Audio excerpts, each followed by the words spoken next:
Chris Bedford is a senior editor at The Federalist. He joins us tonight. We're happy to have him. Chris, thanks so much for coming on. Do you notice the wholesale, countrywide change in attitudes, at least among our leaders, but not exclusively among them, in the last 7 months? Yes, especially. Yes. Measures. Especially in the last 7 months. All of a sudden, we resemble what we said we hated.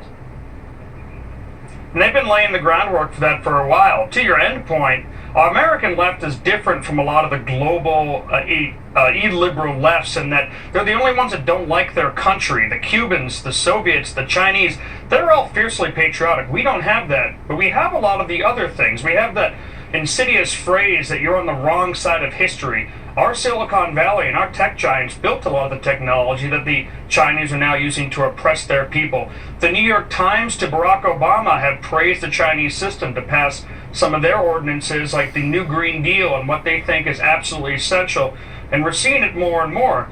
And now we're seeing their foot soldiers, which the Chinese used, Mao used, to really instill fear and make everyone know in China that not a single person was above the law, to attack institutions you thought were untouchable, whether it was the founders, and then it got to the saints. It starts off with tearing down Catholic saint statues and desecrating churches, but before you know it, places like the Washington Post are attacking my neighborhood priest, Monsignor Pope. And we're talking in LA with Garcetti.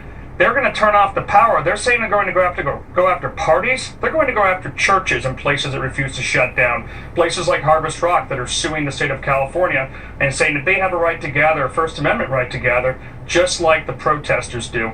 It's a double standard completely. It's a new system. We're going to spend a lot of the rest of tonight's show in specific ways comparing the way America is evolving to the way China is.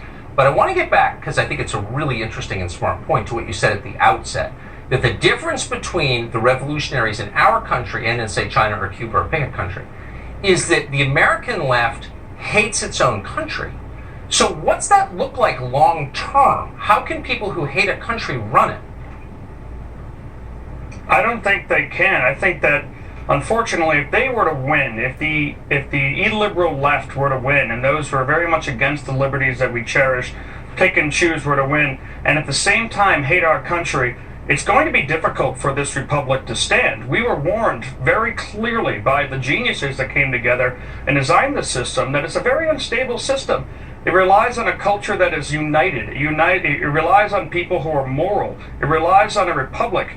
Right now, they're moving closer and closer to mob rule, to corporatist technocratic rule, run by people who think this country is evil at its core and trying to divide us in a way that you pointed out. China's not divided. A country that's divided like that is going to have a difficult time standing. And I worry about that because people say, well, what happens if this election goes this way or that election goes that way? I don't know if Republicans and Democrats, either party, are capable of dealing with these. It's going to be up to us on the local level, the churches, the civil organizations that they're targeting right now, because they know those are the only chance we have of resisting this kind of uprising. It's pretty easy to destroy things. You divide people. That's the first step. But for them to endure, there has to be some common purpose or identity. You have to be united in something. And I don't hear anybody thinking through what that is. Chris Bedford, I really appreciate you coming on. Even the anthem, especially. Thank you, Tucker. Well, mobs of people, really a coalition of the unhappy, is tearing down statues, down monuments, but that destruction is more than simply symbolic. It's a deliberate effort to erase history, to separate us from our past and its useful lessons, and distract from the problems that are affecting Americans today.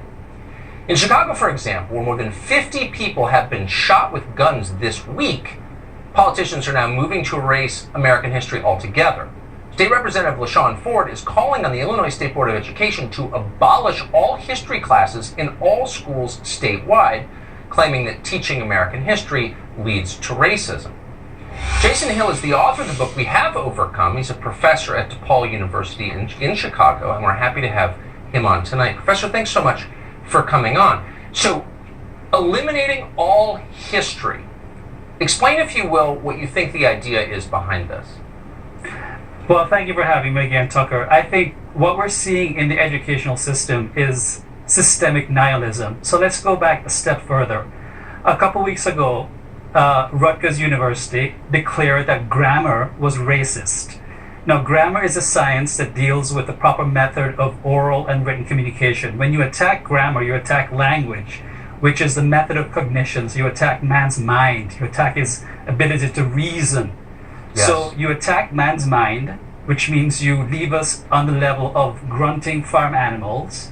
So you leave us incapacitated to reason, to think, and then you take away his history. You take away human history. You take away our constitutional rights, or Bill of Rights, or Second Amendment, or First Amendment, or time-worn principles that we use to defend our way of life, or Judeo-Christianity. You're looking at systemic nihilism. You're looking at the Antichrist, as far as I'm concerned. You're looking at a bunch of nihilists and anarchists that want to destroy a system and replace it with nothing. Nothing at all. They want to destroy the good for the sake of it being the good. I have been warning, I've talked about this on your show, that these postmodern nihilists that started from back in the 60s, when we had these fake disciplines attacking reason, valorizing feelings as the only criteria for adjudicating disputes, one's feelings and one feeling of being offended as the only criterion for adjudicating disputes, and dispensing with reason, objective reality, and logic as the construct of imperialist, racist white men. That's what we're seeing today.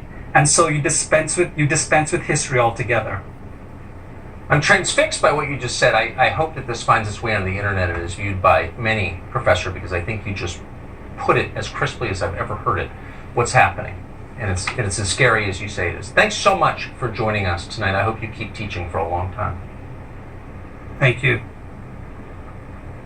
Christianity is under attack in this country, not the Episcopal Church, but actual Christianity. Churches are closed, rioters are burning Bibles in the streets. We're not connecting the dots, probably because we don't want to, but that doesn't make it any less real. It is real. Eric Metaxas is here on that next.